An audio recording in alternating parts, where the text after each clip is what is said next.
Billionaire thoughts, billionaire dreams. I know niggas who played ball and gave it up for lean. Millionaire thoughts, billionaire dreams, but my account in overdraft, I'm about to scream. Rich man greed, A poor man prayers, every man bleeds. but look how God made us. Too many losses, it's only right that we win. Yeah, I made a promise I'm never gonna lose again. Under the Fair Use Act, these videos are for information and educational purposes, and I do not own the rights to any of these videos that are shown. All rights reserved to the original content creators. Yo, yo, yo, what's going on? It's your boy SL550, and this is the Never Gonna Lose Again podcast. Today we're going to tap in with LV Nation, Brian Maxwell, and Philly Fan 21. Brian Maxwell going over, he's going to play a few clips that he played before and that I played, talking about this whole Epstein thing. It's funny how you see all of these so-called, these files is dropping, photos is dropping, but the only people that's really getting exposed in all of this is the Democrats. And it's one thing that I agree with Charlemagne on, right? I seen the clip of Charlemagne, and he talks about this whole Epstein thing, and one of the hosts on there, I don't even know if she was regular, but she might have been. But she was basically saying, she was trying to cover oh, well, Bill Clinton isn't the president right now. And he's like, it doesn't matter. If anybody is in the files, they should all be, held accountable or whatever. But it's just hilarious how they have been going after Trump about this whole Epstein thing. And now that the files is coming out, because like I said before, I believe they never wanted the files to come out. And we know this because a Democrat judge actually blocked the files from coming out. But now Trump is putting it out there, giving people the truth. And, it's just unfortunate because people just can't handle the truth. Anytime something happens and Trump drops the truth, it's, oh, he's covering it up. Oh, he's redacting. Oh, they got 1,000,001 excuses. It's crazy. For me, it's like, why are they trying to hold Trump to this super high standard as the president? Even though that, he just dropped this national security strategy, and I've read it. I didn't read the whole entire thing, but I read some of it. And from what I read, it's America first. Him worrying about America, and exposing the fact that all of these other, these other politicians, bro, they don't care about us, bro. And Trump is really trying to do what's right for America and he's going against the system. He's going against the swamp. The very people that he said he would drain the swamp. That's what he said. You know what I mean? And that's what he's doing. People just can't accept that he's doing it. They hate the fact that he's doing it. They wish Joe Biden would have done it or Obama would have done it. But the fact of the matter is, bro, they were puppets. These were people who didn't care about Americans. Joe Biden, like I said before, bro, I feel bad for Joe Biden because I don't think he really truly even know what's going on. But we'll get into all that. Then we're going to tap in with LV Nation. He plays a clip of Gavin Newsom forgot the guy's name, but he's on a podcast, and this guy gets Gavin Newsom. I don't know if Gavin Newsom does this on purpose or he has some type of strategy behind this, but he exposes the truth that we all already knew. We already knew this, right? But they keep continuing to lie, and then you got the legacy media covering up these lies and going along with it and calling it lies when we know it's not lies. You can't make it up, man. We're going to tap in with LV Nation with that, and we're going to end the show tapping in with my Philadelphia Eagles, with Philly Fan 21, giving some updates going into this next game, man, and just hoping that the Eagles can get it together. But before we start, man, make sure you like, share, comment, and subscribe to the channel. Matter of fact, do me a favor and subscribe right now. Just go ahead and hit that button for me. Also, hit that notification bell so you get notified every time your boy go live. Let's get straight into it.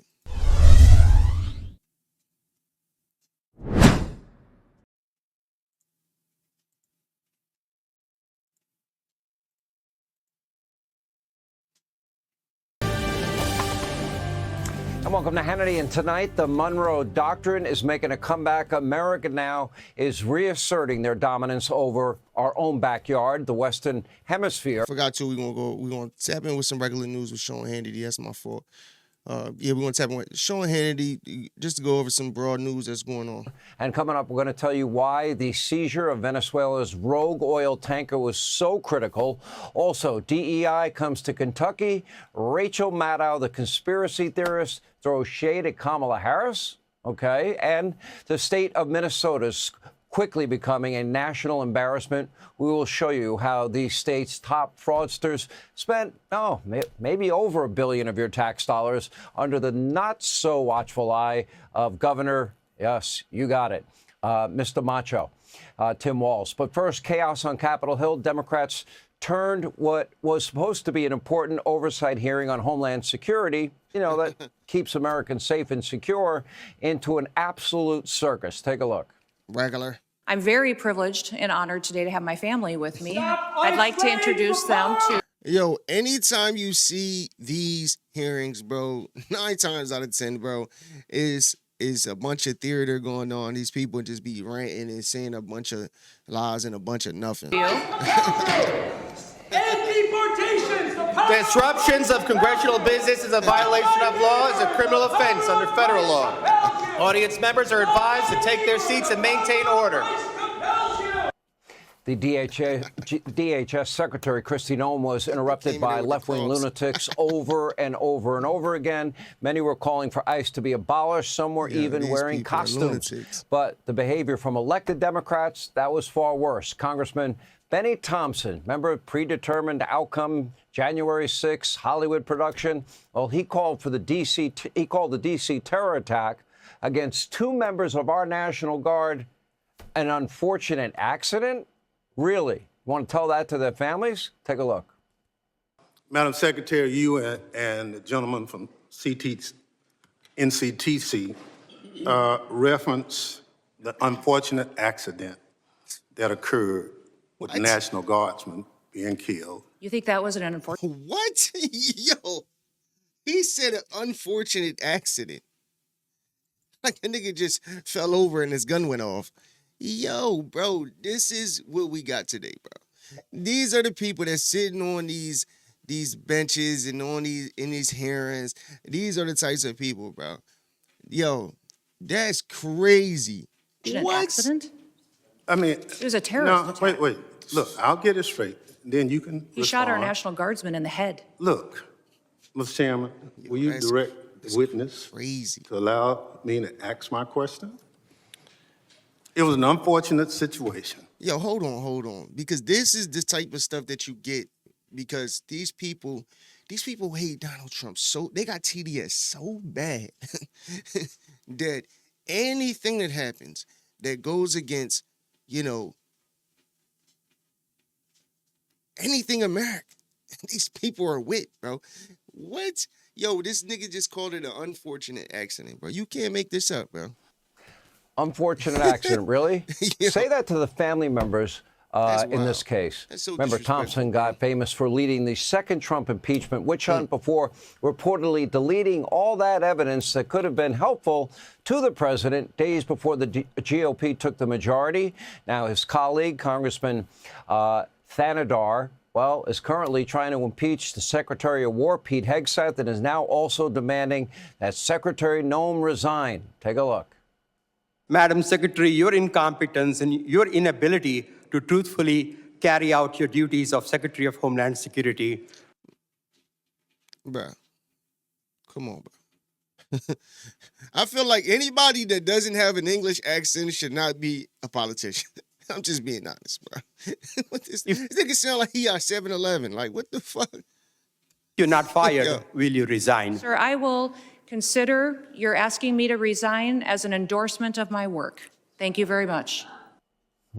By the way, if you want to know what a preview of a Democratic-led House of Representatives would be, that's it. Another Democratic Congresswoman, LaMonica McIver, was charged with assaulting federal law enforcement agents over the summer during an impromptu riot outside an ICE facility. Now she's very upset with Secretary Noem. Take a look.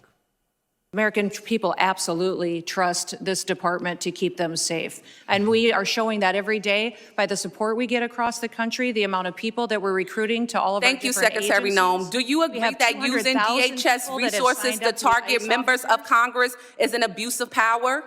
Excuse me, would you say that You again? would have heard me if you stopped talking and listened to my questions. Crazy. You see what I'm saying, bro? This is all theater, bro.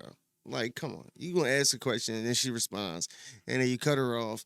And do you think that it's justified that you usually shut your fat ass? Do you agree that using DHS resources to target members of Congress is an abuse of power? Oh, that's because that's because she about to go to court.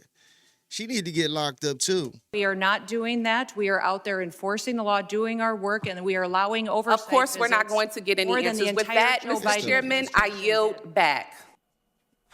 Gives you a headache, doesn't it?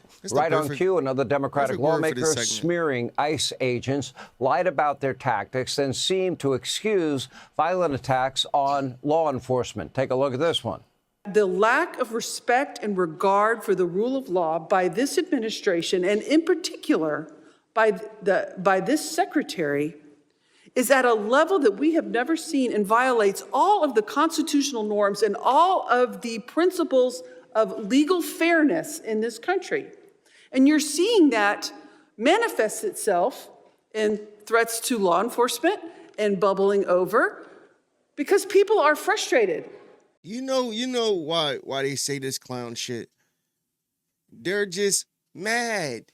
They're mad. Kristi Noem and ICE is going out there doing what ICE is supposed to do. Instead of letting all these illegal immigrants in, they're getting them out. They shut the border down. It's over. They're not coming. And they're mad. Their voter base is about to leave America. This is why they're sick. Sick as hell because their voter base is about to be gone within the next year. Donald Trump is getting them out. It's unconstitutional. Civil rights. Why these people don't have no rights? They're not Americans. And it make me mad. Like, I expect this clown stuff from these people. But when you see actual Americans fighting for this stuff, it's like, what? What? What are you talking about? And they are channeling that frustration because the administration is not listening. Lies. And let's not forget about the always pompous Congressman Dan Goldman. He is fighting for his political life thanks to the new socialist wave that's sweeping across the radicalized Democratic Party. So naturally, he put on quite a performance earlier today just for his radical base. Take a look. If your department deports anyone with an ongoing asylum application, you are violating the law. Is that correct? It was greatly violated when they allowed I'm asking you. people to come I'm in asking and granted asylum applications. Why are you filibustering? Why can't you answer the question? It's a simple question. Your president, if your department and your secretary deports did not anyone follow the law, with an ongoing asylum application, you are violating the law. Isn't that correct? The asylum program was broken under the last. Mr. Chairman, I will reclaim my time. She's not answering the question. But the obvious. I just want to know, why do they want these? I mean, we know why, but like, will you see how hard they're going for these illegal immigrants, bro? The answer is that yes, if you follow a lawful pathway, asylum is a lawful pathway. If you have an open asylum case, you are here lawfully. But the problem that we are seeing around the country is that you are not following the law. Don't tell us to change the law. If you don't like the asylum system, you change the asylum law. Now, as Noem points out, lawmakers, they are welcome to make new laws, but the constant coddling of violent criminals and people who hate our country is pretty repulsive. Take a look.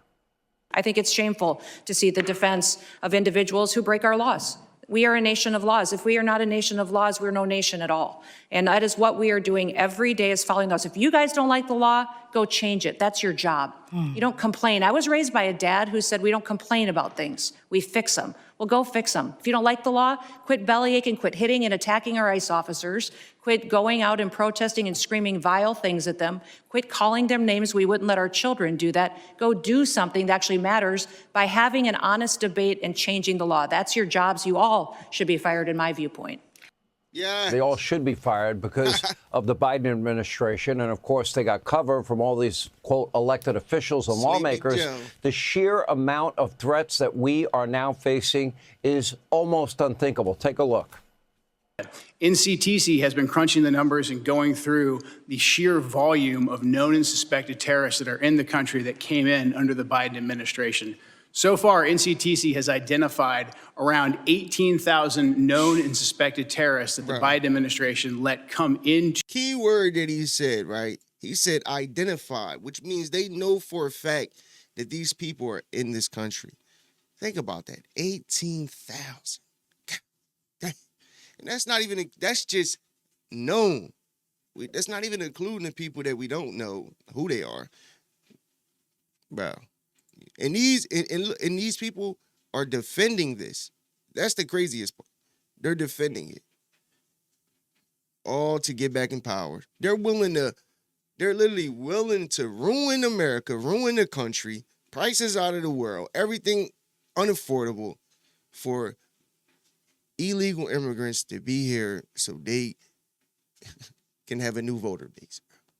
You can't make it up, bro. Just believe, like, these people should be arrested, bro. To our country. These are individuals who under normal circumstances would never be allowed to enter our country because of their ties to jihadi groups like ISIS and Al-Qaeda. 18,000 known and suspected terrorists in our country, and Democrats want to abolish ICE and make their jobs impossible. That is insane. And after the hearing, the insanity continued. Nome was then mobbed by a crowd of left-wing agitators. Take a listen to this.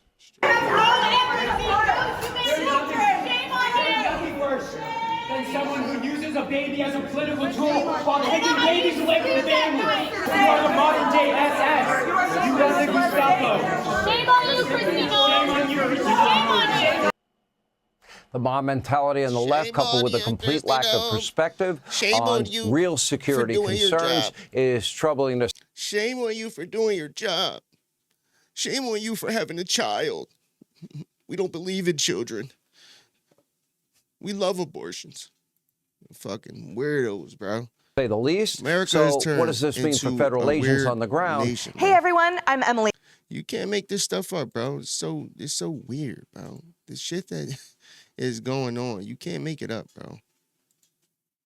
And they're mad because Donald Trump is going to win this regardless. It's just no way to beat this, because even if, and I hope this doesn't happen, but even if they did successfully take Donald Trump out, we have J.D. Vance to step right in. Like, he has put together a team that is pretty much like unstoppable, bro. You can't stop this.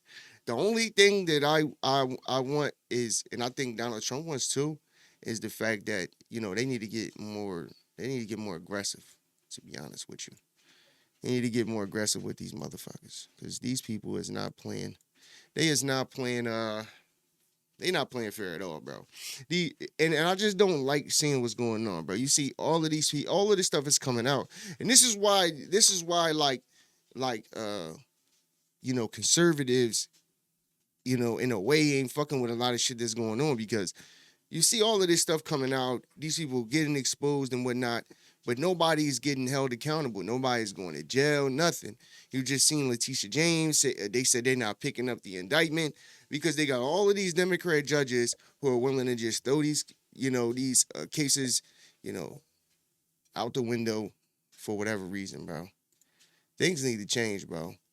That's why Trump need to kill the filibuster, and he need to just get his whole shit across and get rid of a lot of these judges. And, man, the United States of America needs a motherfucking overhaul, for real. Anyway, let's get into this next segment with my guy, LV Nation. Louis. Why did Democrats fail on the border? Tap in, hit that subscribe Because button. we didn't own up to the reality. We didn't take responsibility. But beneath it, what happened, right? Joe Biden was not a guy who didn't know that you shouldn't have, chaos at the border. You sent down National Guardsmen at a level of why for policy. Well, I think the why was everything's in reaction to Trump. Sort of the overreach of Trump. Yeah. We come back. Hold on, did you hear this, bro? Yeah. He's saying, yo, why was the border open? You know this wasn't right. Why did you let all of these people in? And he said, it's Trump. It's a reaction. This dude is crazy, bro. Gavin Newsom is a clown. And we then move 180 degrees in the opposite direction. When we didn't. This is actually crazy. Ezra Klein was interviewing Gavin Newsom because he's doing a cover on him on the fact that he is about to become the 2028 nominee for the Democrats. And this is probably the worst thing that they can possibly do. But he admits something here about Trump being actually right.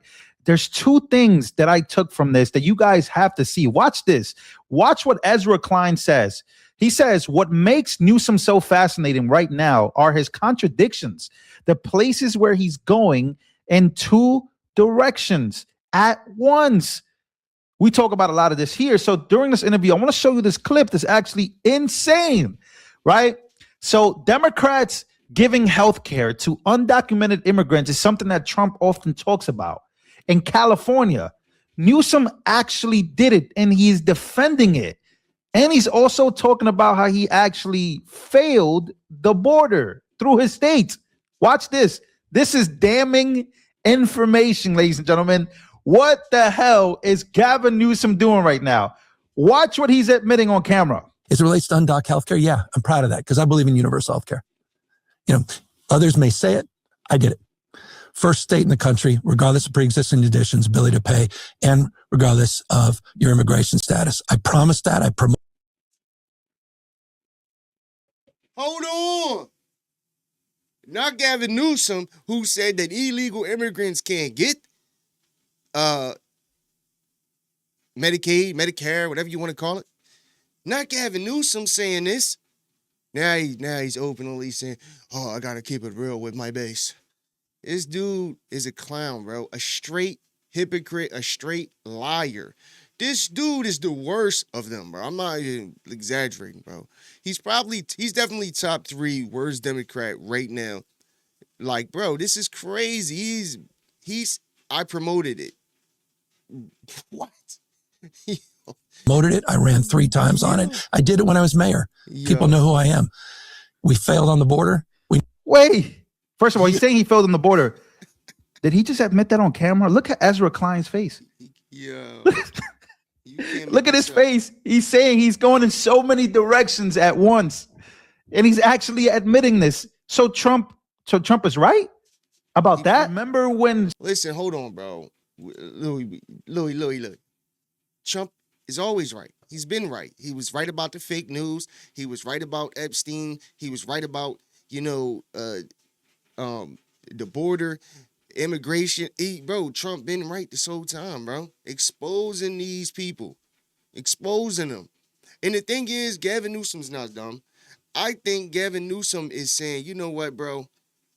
I think it's best for me because it's going to come out anyway. So he's looking at it like, I'd rather say it and then deal with this and then keep going on it. Like, yeah, I want healthcare for illegal immigrants. You know what I mean? That type of thing. Yeah, this dude is a clown, bro. And on top of that, and he's going to say this, not only has he been lying to the American people, legacy media also has been lying. Bro. Speaker Johnson began to talk about this in front of America, and CNN decided to stop him because they said that he was actually lying. But here is Gavin Newsom saying that it's true, and he's very proud of it. So who's lying? I mean, take a look. Family's tax cut included a huge provision. A big chunk of that bill was the health provisions. Now, why are we saying that they want to restore taxpayer-funded benefits to illegal aliens? Because that's exactly what they did. When they rejected the clean CR that we sent over, the Senate Democrats. All right, we're listening here to Speaker Johnson. He's trying to frame the shutdown as a Democratic shutdown. He also falsely claimed that Democrats want to give extend health care to illegal immigrants. So look at this, bro. This is a prime example. Prime example. This is just CNN, but they all do it, bro. They all do this. They literally, he's giving this press conference. They cut him off. the moment he says what they don't want to hear and they don't want the American people to know is that they want to fund illegal immigrants getting health care. And that was the reason why Trump stopped it. And they shut down the government. They literally shut down the government because of it, because they wanted this money. They wanted this money. They want the kickback. They want this money to go directly to the billionaires that Trump is so-called looking out for, right? No, they are looking out for the millionaires and the billionaires.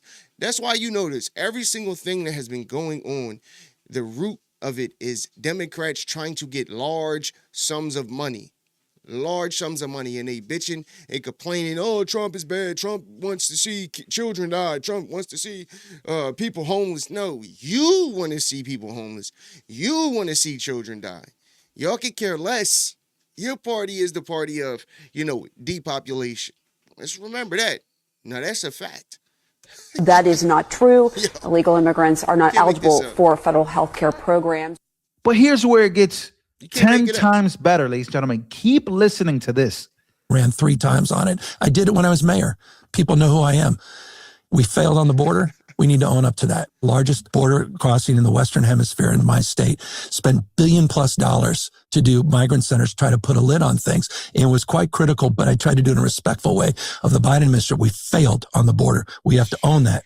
But we've also failed as a consequence because of that to lead the comprehensive immigration question. We've got to get the border right. Then we can get to that. But I say, well, hold on, bro, because I literally had conversations with people about this. Before Trump became the president, the argument was, oh, the border, they were trying to put agents on the border, extra agents or whatever the case may be, and Donald Trump blocked the border bill. That was the whole thing the whole time. All of them were saying it all over legacy media. Donald Trump is the reason why the border is. Donald Trump was the reason all of these illegal immigrants was coming in the country. No, Democrats were the reason why all of these illegal immigrants were coming in the country. They literally were flying them over. Not just, they were just coming over the border in droves. No, they were getting them on big ass planes and they was flying them in the country. You know what I mean? Like, this was strategic. And he's admitting that they failed on it. He's admitting this. And Donald Trump was right when he was on the campaign trail talking about these things. And what did they do? Every time they push back, keep claiming Donald Trump is lying. He's reaching. He's this, he's that. When this whole time, bro, Donald Trump has been telling Americans the truth about all of these different things, bro. About everything. And the thing is, Gavin Newsom knows they're getting exposed. Every single thing that's coming out is Democrats getting exposed. This is bro. Slick Willie. Is he running for Trump? Is he turning Republican? So all this ridiculing of Trump, saying that, because remember, Trump has said it. Yo, being as though Louis said that, I wouldn't be surprised, bro. Because, Gavin Newsom is a slick motherfucker, bro. My bad, because I got him on the other screen. That's why I took myself off. But, Gavin Newsom is a slick motherfucker, bro. He's trying to let everything out, put it all out there, take accountability for it so he can look like the good guy. Oh, I didn't want to do it. They made me do it. And then he's going to try to, posture himself up for 2028. Gavin Newsom is a slick motherfucker, bro. And again, Ezra Klein says that Trump often lies about giving health care to illegal immigrants.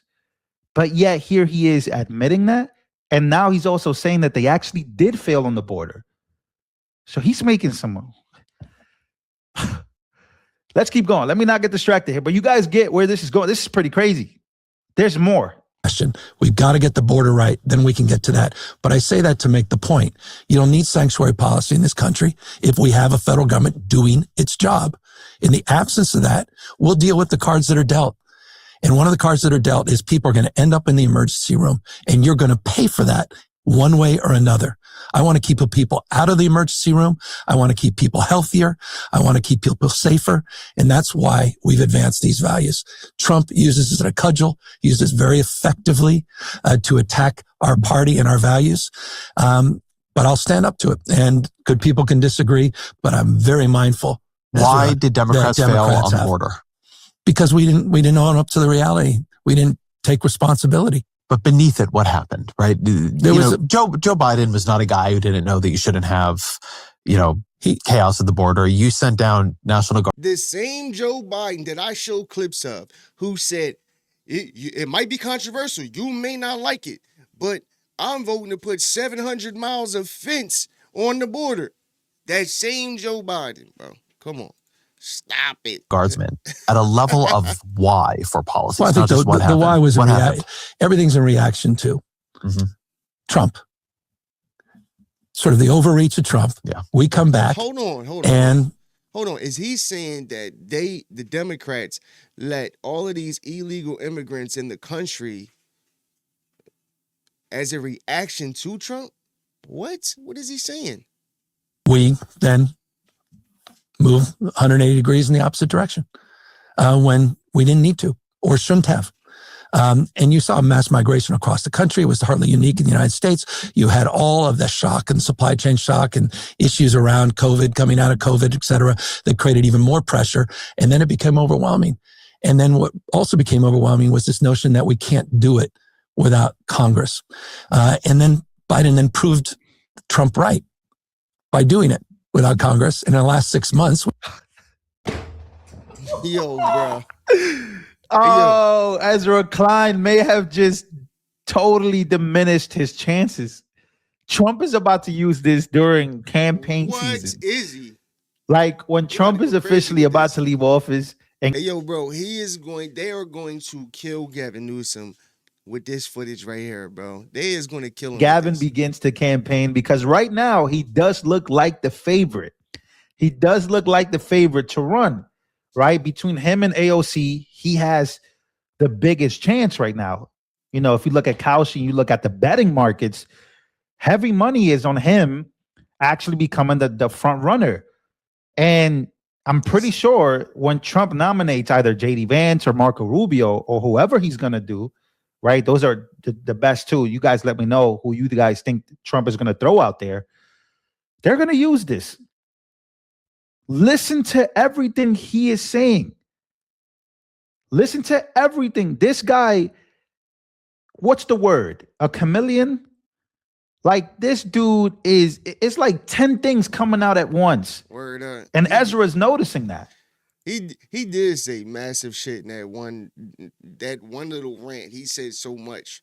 He talked about COVID, talked about Joe Biden, talked about doing it as a reaction, and then we did a 180 and did the total opposite when we shouldn't have did it at all. And yo, bruh.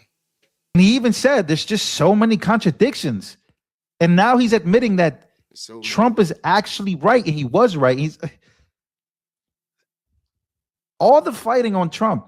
He's admitting that all the fighting on Trump was wrong. On that specific issue of immigration and the fact that Trump was not lying about the healthcare.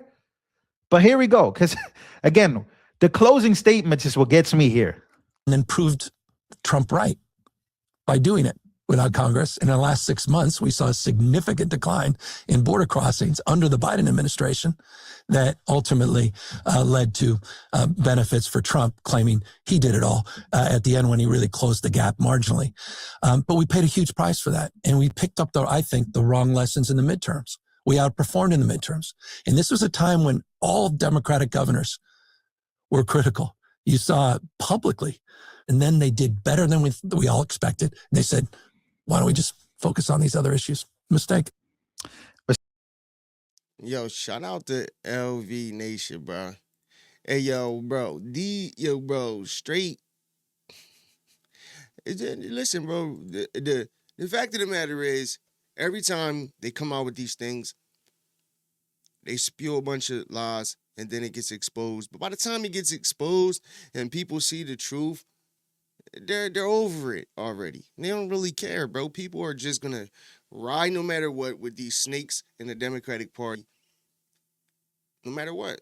It doesn't matter. Doesn't matter. And Trump has said this during one of his addresses. He said it. He said, doesn't matter what I do. Doesn't matter what he does. Because They have already made their minds up that they hate this man. They do not like this man. But for me looking at the totality of everything that's going on, it's strictly because he cut off the pipelines, right? He's really America first. He's really against being pro-war. Like, he doesn't want to go to war. He doesn't even want other countries having wars amongst themselves. He's stopping them wars also. He wants to save lives. You know what I mean? Like, so everything that they claim to stand for, that the Democratic Party claims to stand for and stand on, they're not standing on that, and they're the total opposite. And Donald Trump is that. And they hate the fact that this is why he won. This is what he's winning on. And this is why he keeps beating them every step of the way, because he's 3 to 5 steps ahead of them on everything. On everything.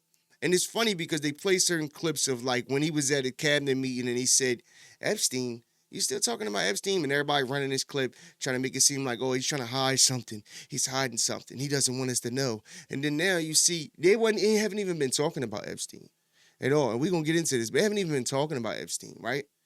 But ever since you've seen Stacey Placid that came out, she was texting him, and, you know, Hakeem Jeffries, you know, trying to get with him to get money. And you see these, you know, and now we're about to get into one of Obama's, I think it was 2 of them actually, 2 people in Obama's administration was tied to Jeffrey Epstein. Like, so all you're seeing, and then, and Brian Maxwell will go over this, Hillary and Bill Clinton is supposed to be having some type of, they're supposed to come and, you know, sit in front of it's supposed to get interrogated or something, question or whatever you want to call it. You know what I mean? And real soon. So that's going to be interesting.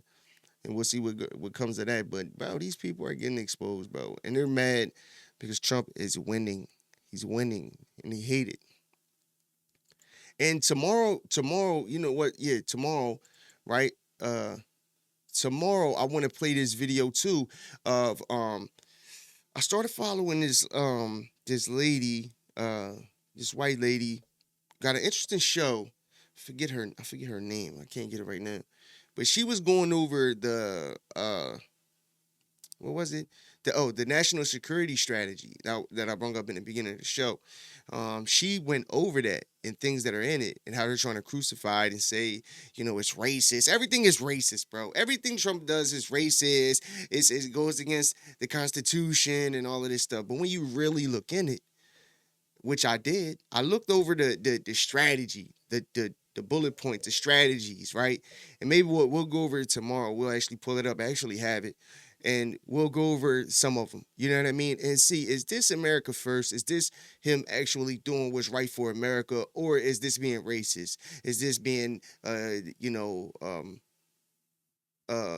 that goes against the Constitution? And, you know, you be the judge of that. But see, the thing that they play on, bro, is ignorance. Your ignorance. And they prey on that. They play on that. You feel me? Because that's what they're hoping. Because there's no way, if everybody knew, and this is why people don't have no trust in the government no more, and in the news and all of this stuff. People totally don't trust it no more. And that's the whole point of it, is that they're constantly lying, putting out false information, and Trump is saying these things, and they're like, oh, he's lying, he's a racist. They got you focusing on dumb shit. They got you focusing on dumb shit. And the whole time, this guy is actually telling you the truth. And he's actually being transparent about everything that's going on. And more importantly, there's an agenda. There's a bigger agenda that was going on. And he's actually dismantling this agenda. And this one, I'm going to get into this video tomorrow. I thought about playing it today, but I actually want to put some other stuff together with it. So we'll play that tomorrow. But let's get into this next video with Brian Maxwell. Let's get it. K-File exclusive on the woman that Jeffrey Epstein called, quote, my great defender. Now, you've probably not heard of her before, but she communicated with Epstein more than almost anyone else. Yo, is it me? Or does it seem like there's so many women involved with these scandals and all of this stuff that's going on, bro? Maybe I'm tripping. I could be wrong. In the emails released by the House last month, which, if you read through them all, raised the questions, who is she? Epstein turned to her when he was in trouble, when he needed legal advice or PR advice, when responding to negative press about his sex offenses. Her name is Kathleen Rumler. She was White House counsel to President Barack Obama. All right, y'all, I'm bringing this video because due to the Democrats and that pressure from MTG and Thomas Massie, how they were all so concerned about the Epstein files, even though for 4 years, nobody cared about it. But now it's people's lifelong mission to get to the bottom of it. And they did another file dump. And this Epstein hoax is completely done. Do you know they dumped 94,000 photos? You know how many President Trump was in? 4. And of those 4, we had seen them all. And then they have one where he's in the middle of a nightclub with 4 or 5 girls around him with Hawaii, like the lays, I guess you call them. I don't know what the actual name is, but you know, when you get there and they lay you and they got their faces blacked out, insinuating like they're underage women, which we know the reality about it. But in this video, due to their persistence, some more information came out that I had touched on a little bit, but now even the mainstream media is hitting on it. You've even got left-wing radio show hosts that are always spewing Democrat talking points that are even now, they've turned the corner and they putting this egg to bed. So in this video, I'm going to let you see these clips because I want you to see just how far the Democrats have went with this and how it has backfired so bad. And just how these files even came out. Now, I want you to check this out because the whole time people were saying, oh, you know, Trump is blocking the files and the Republicans. I'm going to read this for you. 3 Democrat-appointed judges spent all year blocking the DOJ from unsealing Epstein's 2005-2007 Florida grand jury transcript. I'm going to let this young lady tell you what it was. Check this out. So this is breaking right now. The Epstein files have been blocked once again. 3 federal judges just blocked the DOJ from releasing the Epstein grand jury files. And guess who these 3 people were? The first one was Richard Berman, a Clinton appointee. The second one, Paul Engelmeyer, an Obama appointee. And the third, Robin Rosenberg, yet again, another Obama appointee. But the one judge who approved to release the files, you ask? His name is Rodney Smith, and he's a Trump appointee. Do you not see the pattern here? When are you Democrats going to open your eyes and realize this has nothing to do with Trump? Your party does not want to release these files for a reason, and you guys have been real quiet about it. Wake up. See, and that's what they want to, and that's what I said. This is what they play on, and they hope that people don't look into these things. But I said, and I'll say it again, and I'll keep saying it, with social media, YouTube, Rumble, all of these different platforms that people are able to go on and expose these things because the media ain't doing it. They're covering up for it. And all they're doing is painting the narrative that Trump had everything to do with Epstein, when it's already been factually proven with evidence that Donald Trump stopped fucking with Epstein back in like 2004. He been stopped fucking with him. And everything that, came out with Trump and him, it was like some business stuff.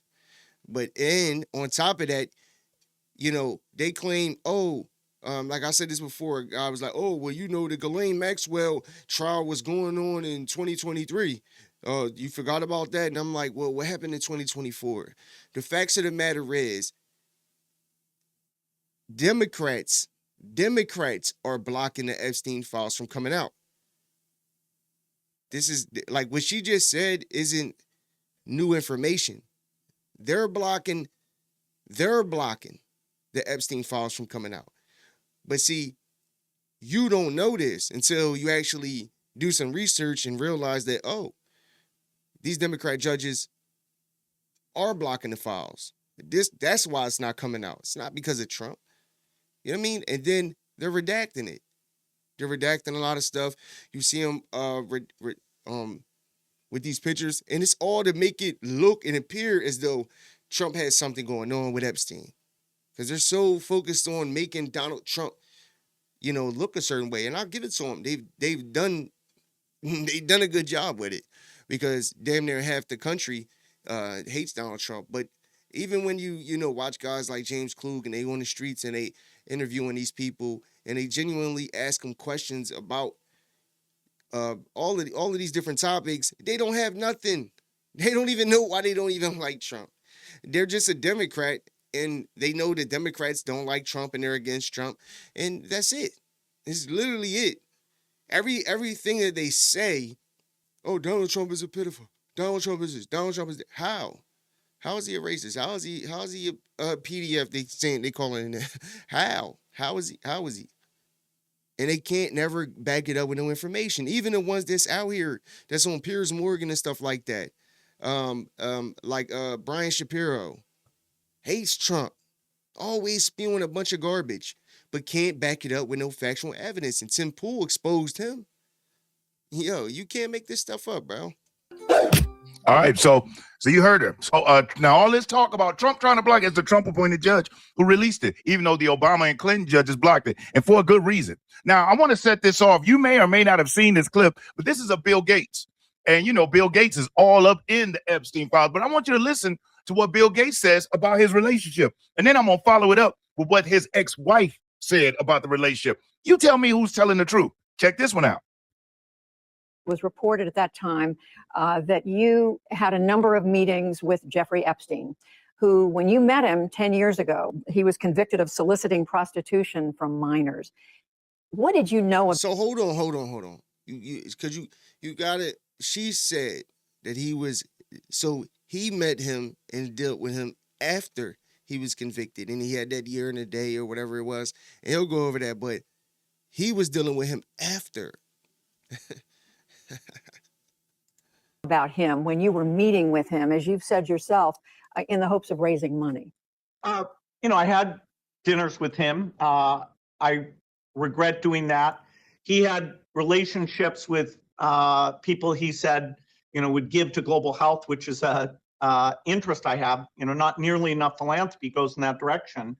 You know, those meetings were a mistake. They didn't result in what he purported, and I cut them off. You know, that goes back a long time ago now. So there's nothing new on that. It was reported that you continue to meet with him over several years, and that, in other words, a number of meetings. He's squirming. You see him? He over there like. What did you do when you found out about his background? Well, he already knew. And, you know, I've said I regretted having those dinners. And there's absolutely nothing new on that. Is there a lesson for you, for anyone else looking at this? Well, he's dead. So, you know, in general, you always have to be careful. And, I'm very proud of what we've done in philanthropy, very proud of the work of the foundation. That's what I get up every day and focus on. Is it me, or did it look like he's ready to break his fingers off his hand with as hard as he's squeezing them when she was asking him that question? Now, if you notice, what did Bill Gates say? You know, regret having dinner with him. You know, those dinners. And he said that on another interview that he had. Now, let's listen to what his wife has to say. And you tell me, do you think this sounds like just dinner? Or does it sound like a scorned wife pissed off at her husband doing some BS? Check this out. You know, it was also widely reported that Bill had a friendship or business or some kind of contact with Jeffrey Epstein, and that you were not, that was very upsetting to you. Did that play a role in the divorce at all in this process? Yeah, as I said, it's not one thing, it was many things. But I did not like that he'd had meetings with Jeffrey Epstein, no. Mm-hmm. I think she know her husband is a piece of shit. She know he's a piece of shit. He's involved in a whole bunch of weirdo shit. And she got sick of it. And she looked at it like, man, I'm going to get a bag regardless. I'm out. And you made that clear to him? I made that clear to him. I also met Jeffrey Epstein exactly one time. Did you? Yes, because I wanted to see who this man was. And I regretted it from the second I stepped in the door. He was abhorrent. He was evil personified. I had nightmares about it afterwards. So, you know, my heart breaks for these young women because that's how I felt. And here I'm an older woman. My God, I feel terrible for those young women. It was awful. You felt that the moment you walked in? I didn't realize was awful. That. Yeah. And you shared that with Bill, and he still continued to spend time with him? Any of the questions remaining about what Bill's relationship there was, those are for Bill to answer. Okay. But I made it very clear how I felt about him. If you're enjoying this video, do me a solid. Yeah, make sure you hit that like button. Hit that thumbs up because I'll never ask you for a cash app or a super chat or a donation. You hitting that like button, it does help the channel get the video out there. And if you aren't subscribed to the channel, subscribe. And once you do, make sure you hit the notification bell and select all. That way YouTube will make sure you get notified when I upload new videos. Now, does that sound like that was just some dinner relationship to you? It doesn't to me, especially on the heels of it being reported. Jeffrey Epstein allegedly tried to extort Bill Gates over extramarital affair. Convicted sexual offender reportedly threatened to expose Gates' relationship with the Russian bridge player Mila Anatova. You know why he was threatening him? She was 16 years old. She was 16 years old. So that seems like the whole framework around what Jeffrey Epstein was doing. He basically was getting in the room with these people, getting them, to do these certain acts, allegedly, and framing them to get some type of money or get some type of control on them. The dude, even Charlemagne even said, he had a picture of Bill Gates in a blue dress, which he did. I showed it on the show. He had a picture of this guy in his office, and of George Bush. Like, so for you to do stuff like that, and I heard it was like Bill Clinton knew that he had this photo in his office. And so he definitely had some type of control and influence over these people. Bill Gates get up there and lie, plain face, even though he couldn't hide his tails. He was ready to squeeze his fingers off his hand. He doing all these weird movements. And isn't it funny how some of the wealthiest people we have on this planet, when you hear them speak, they're so inarticulate. They're so uncomfortable in front of people. They don't seem highly intelligent at all. Even reading Epstein's emails, this man couldn't spell. He couldn't type right. I mean, it seems like somebody empowers these people because they are the most despicable folks. I mean, even how Bill Gates got his career started through thievery. But I just wanted to point that out. Now, I want you to listen to what Elon Musk had to say about Bill Gates on the heels of that statement. Check out what Elon had to say. Then I'm going to get into exposing what we here for. And what we here for is what dropped as far as about Obama, again, that has the Democrats going crazy. Check it out. I do want to ask you about U.S. aid and the comments that Bill Gates made the other day, which and I know that you called him. Yeah, but you didn't know. I know you've said that already. I wondered, also, and I'm just. Who does Bill Gates think he is to make comments about the welfare of children, given that he frequented Jeffrey Epstein?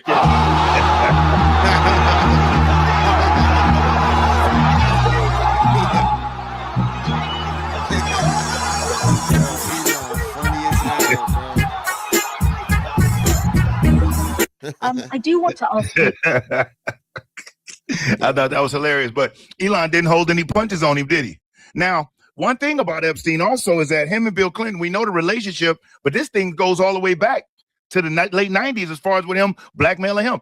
Isn't it crazy? You look at the Diddy's, you look at the Weinsteins, you look at the Epsteins, and these men, these devils would be blackmailing people and then be around them. So imagine being the person that's being blackmailed, but yet you got to smile and act like you're just so happy to see this person, even though inside you're probably cringing, because people like that, they love knowing that they're in front of somebody, they've got something over their head, and they know this person probably can't stand them and wishes they were dead, but they get pleasure out of the fact that they have to stand there and smile. They have to laugh at the terrible jokes. They have to be obedient to whatever this person says, all in the concern or the fear that they might have their stuff exposed. That terrifies them, So Israel blackmailed Bill Clinton with Monica tapes. Spy hunt ended after Mossad bugged president sex chats. So this is back, you see this published March 3rd of 1999. So even back then, Epstein was calling shots. Now, you may or may not be familiar with Charlemagne the Devil. His name on the radio is Charlemagne the God. I call him Charlemagne the Devil because I'm unwilling to call another man God. But listen to him. Now, he's a left-wing radical, always spewing talking points on behalf of the Democrats.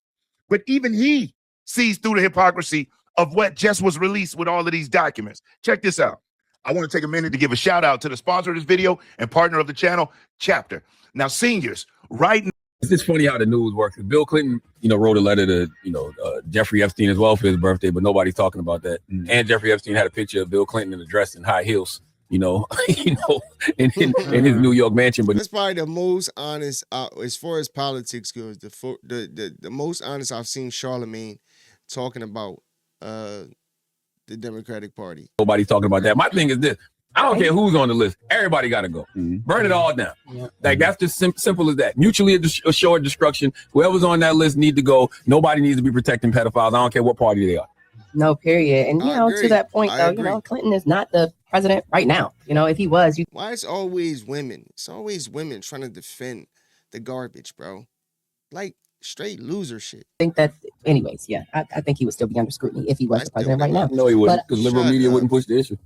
Oh, exactly. Now, did you see how it's the most honest I've seen Charlemagne when it comes to these type of topics, bro? But what he said was 100% facts. No matter who's on there, they should be exposed. And then here she goes, oh, well, Bill Clinton isn't in office right now. They would probably do that. No, they wouldn't have. They would have covered it up like they do everything else. They cover up dumb shit. You think they gonna cover up Bill Clinton on the Epstein Island? That black girl was like, she was saying, oh, Pete, they tripped me out with this as if somebody's not in office anymore, it makes the crime no good. And one thing about black people, we have this weird type of thing going on. If it's something happening with white folks or Trump, they want to prosecute to the law. But a black person come through and decapitate everybody, assault all the women, beat and sell all the children. And if you go report them, they're going to say, you're trying to bring a black man down. What are you doing? And it's like, that's why my people will continue to struggle out of failure to want to adapt and realize you're being played. But enough of that. But even Charlemagne realizes. Now, I want to go back here, and I want you to check out this CNN segment that they did on this, because this is Obama's White House counsel, Obama's White House lawyer that is in these Epstein files. And we're not talking about in it a little bit, in a major way. And now she's an executive at Goldman Sachs. So how do you think this reflects on Goldman Sachs when you're talking about one of the largest, most reputable investment banks? And now you've got an executive on your team that is besties with Epstein. Matter of fact, he even gave her a name. Wait till you hear the name. But the reason why CNN is so pissed is she lied. And we're talking about Kathy Rumler. She was the chief White House counsel for Obama. Do you understand what that means? We got Larry, oh my God. I want to say Larry Ellison, I believe his name is. Larry Summers, excuse me, not Larry Ellison, Larry Summers. Larry Ellison, I apologize, whoever you are. Larry Summers, who was Obama's economic advisor and was freaking Bill Clinton's secretary of the Treasury. So what do we have going on here while we're saying Trump, 94,000 photos dropped? You notice that they only ashamed, though, when the information comes out. They only regret having a relationship with Epstein when it's exposed that they had one. You know what I mean? Like, yo, bro, these people have ample opportunity to come out and say, hey, listen, I had a relationship. It was strictly business, whatever. I just want to be honest and put it out here because, for these files dropping, they see that it was seen in a picture or whatever. Like, bro, they don't care. They're doing everything. Best believe Bill Gates and all of these other rich motherfuckers is doing everything in their power and putting money behind not getting these files released. Trump. One more thing before I play this clip. The Democrats are so desperate. They released these photos over the last 2 days or so, and they've got redacted things. Like they got a chalkboard from Epstein's house, and they got things redacted on it, right? And they put it out and said, never before seen photos. But here's the problem. James O'Keefe, who always be busting these Democrats left and right with these undercover stings, O'Keefe released these same photos in May of 2025. So he went to the head of the House Oversight Committee, Robert Garcia, and said, hey, who's a Democrat from California, a gay man, and said, hey, dude, like, why are y'all saying these are never before seen photos when I released them in May? And they're like, well, there's other ones in there that you didn't release. And we talking about like one or two. And then the ones that they did, they've got redacted faces and redacted things on the chalkboard. And James O'Keefe is like, we already released these unredacted. They don't even have anything on them of any relevance. Why are y'all redacting that? Why? Because they use it to trick ignorant people, dumb voters. They say, oh, that's the master plan, and that must be Trump's name on there. No. Yep. Or the girl's photo, like I showed earlier, where their faces are blacked out inside of a nightclub with Trump. Or how about the photos of Trump and Epstein are never by themselves? They're never on a private jet. There's always a bunch of people around, but they don't bring up any of the other people. That's funny. And on side, just mass propaganda, bro. They just 97% of news that's reported about Donald Trump is all fake news, bro. It's all fake news, it's all bullshit. It's either complete lies or it's some truth mixed with lies. It's always negative stuff though. They're not reporting on Donald Trump how they report on all previous presidents, bro. That's why you can't trust them. It's a bigger scheme to what's going on in America right now. It's like a mass, I don't even know what to call it, bro. It's just a mass programming. It's a bigger picture that's at hand that we don't know about, And I feel like, and this is why I want to play this video tomorrow. That I wanted to play today, but I'm gonna play it tomorrow. I'm gonna do a whole joint on it, where she kind of exposes how basically Trump is like going against the elites. He's the one going against the elites. They claim Donald Trump is part of the elites and he's looking out for his millionaire and billionaire friends, but it's really Donald Trump who's actually going against the elites. So we'll get into that tomorrow, though. But check this segment out. A K-File exclusive on the woman that Jeffrey Epstein called, quote, my great defender. Now, you've probably not heard of her before, but she communicated with Epstein more than almost anyone else in the emails released by the House last month, which, if you read through them all, raised the questions, who is she? Epstein turned to her when he was in trouble, when he needed legal advice or PR advice, when responding to negative press about his sex offenses. Her name is Kathleen Rumler. She was White House counsel to President Barack Obama.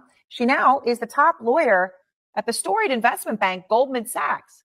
And even though other high-profile figures have lost their positions after their emails with Epstein were revealed, people like Larry Summers, right? Different situation, but I mean, his name was in those emails and see what's happened there. Goldman Sachs still employs Rumler. They are defending her, and K-File's Andrew Kaczynski is out front now. Andrew, that in and of itself is different than what we saw. I mean, most obviously in the Larry Summers case, but anybody else sort of in close proximity to Epstein, it's not seen as a good thing. So it's this remarkable reporting that you have. You saw her name in here more than almost anyone else. You went through, you found out.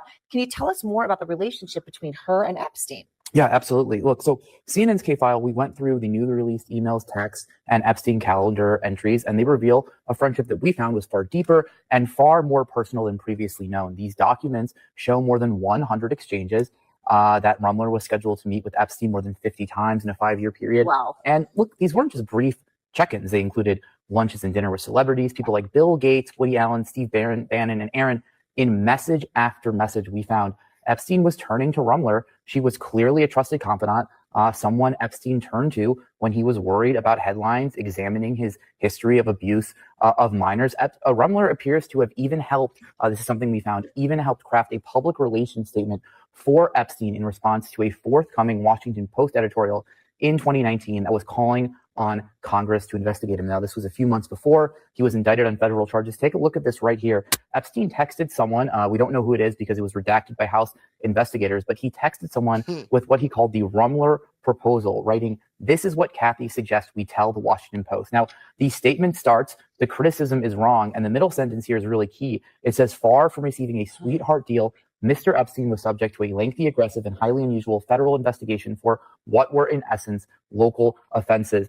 So, Aaron, we asked Rumler, did you write this statement for Epstein that said he didn't get a sweetheart deal? And she did not answer that question directly. She instead told CNN this: "I was one of a number of lawyers Epstein informally reached out to for advice. I had no knowledge of any ongoing unlawful activity on his part." Another example is 2018, when an article was published asking how Epstein escaped scrutiny. You can see it right there.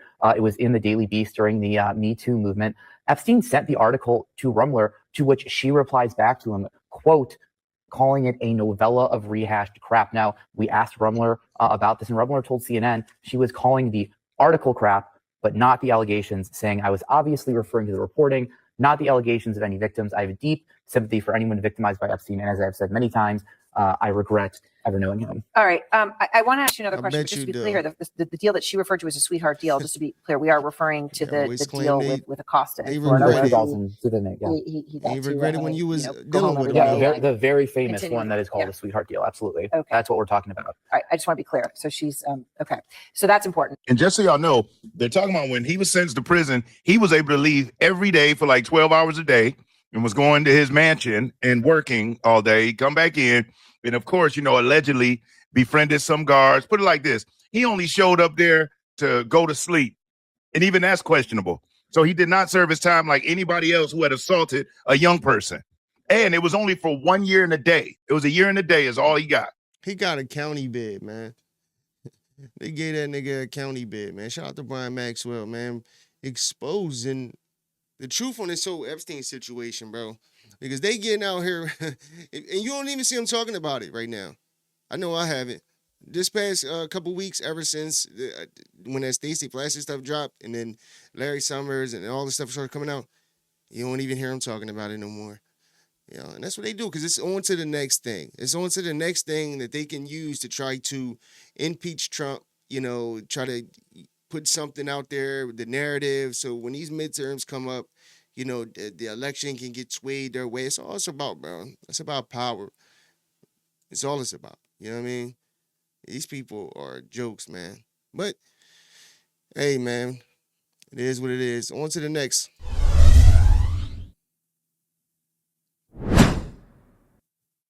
So let's tap in with Philly Fan 21. Get some updates on the Eagles. Offensively, I think that there's a lot of things to take away from. I'll say this. Watching the game, incredibly frustrating, was like losing my mind in the production truck and upstairs watching the game as it unfolded because they continually killed themselves with interceptions and penalties and turnovers and things like that. But going back and watching the tape, I really do think that there were some positive things to take away from the game offensively. I thought the offense did some really good things this past week that they can build on. I was much more encouraged from the Eagles offense last night than I was many games this year. From the play calls, the offense, or not Jalen? Just the play calls or everything? Just the play calls, the style of offense. They were way more scheme diverse. They had way more route options.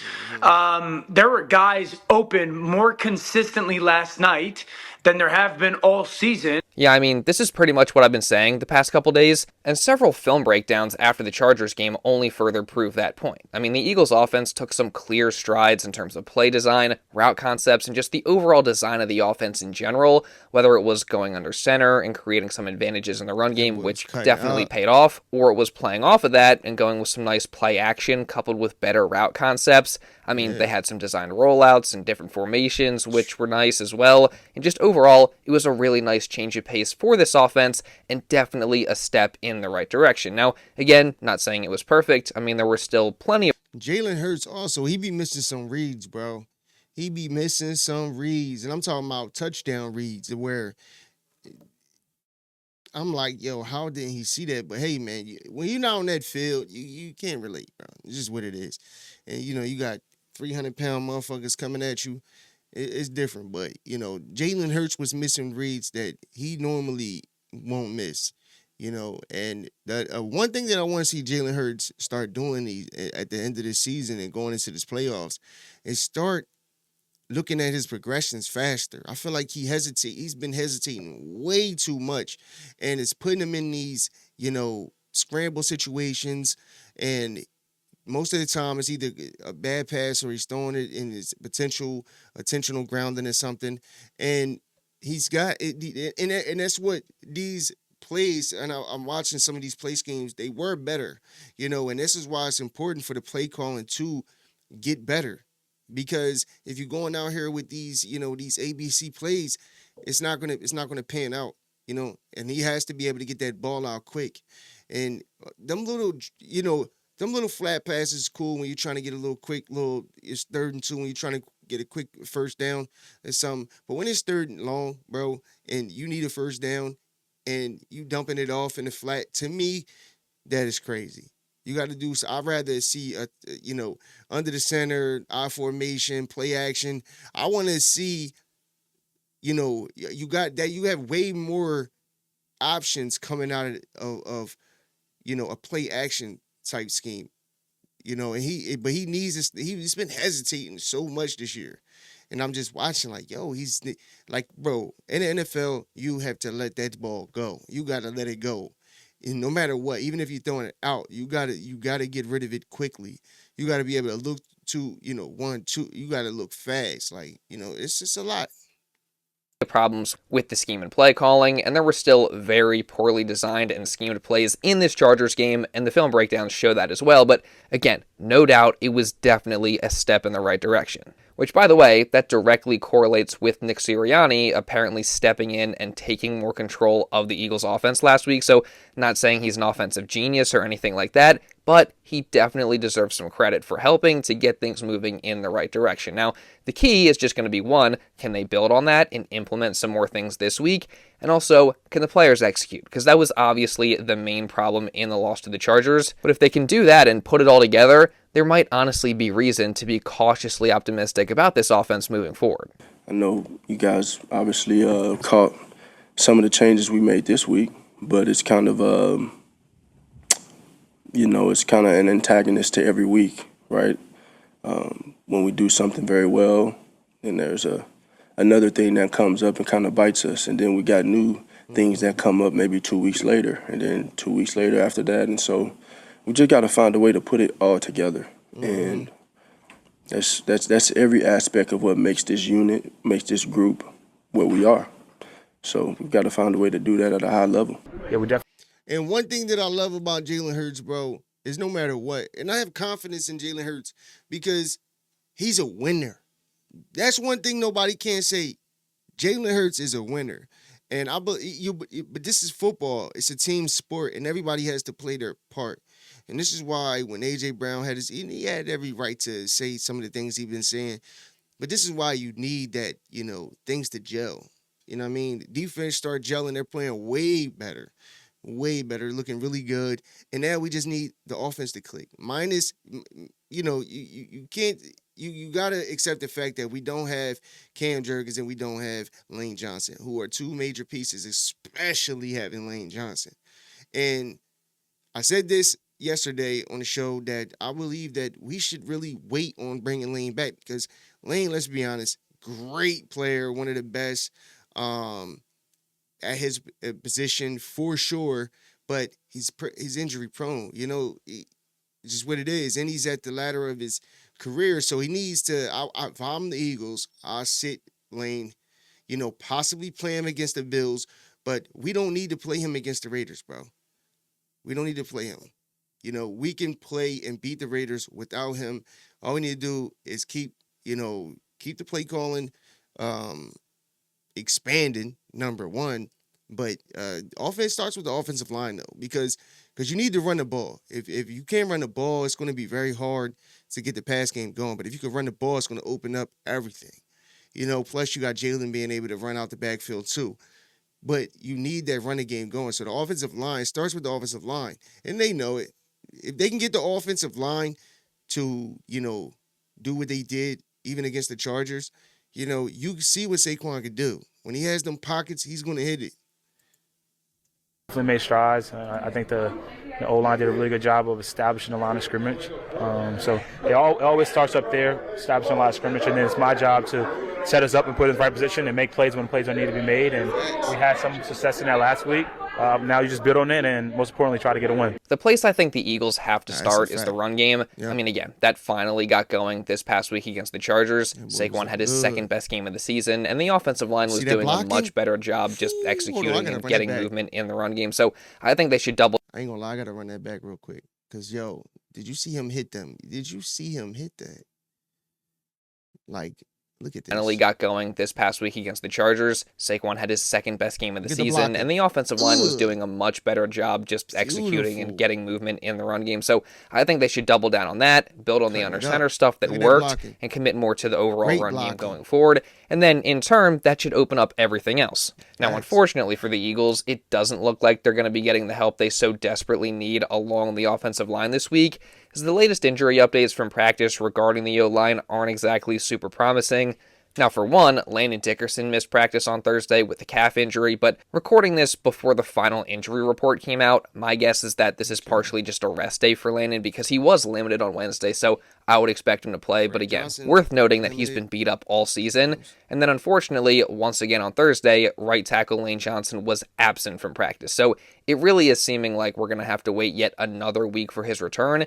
And reporter Jeff McClain echoed that, saying, quote, "Sounding like Lane Johnson will need another week before returning to the Eagles lineup. Sunday's opponent also doesn't make his return imperative." And I guess that's a good point because, the Raiders obviously are one of the worst teams in the league. So in theory, the Eagles should be able to handle business at home even without Lane. But obviously, they are kind of spiraling right now. So it'd be nice to get the extra help, especially since the one real major threat on the Raiders defense that could actually ruin things for the Birds on Sunday is edge rusher Max Crosby, who typically lines up on that right side. So with the way it's looking, backup right tackle Fred Johnson is definitely in for a challenge. And, not saying he can't handle it, but it's definitely a matchup to keep your eye on. Fred Johnson been playing pretty good, though. They've been playing pretty good, especially in the last game. So they just got to, bro, if they can get that, that offensive line to click for 4 quarters, bro, we win the game, no, hands down. Challenges do the Raiders present to you, or from what you've seen so far? What do they do well?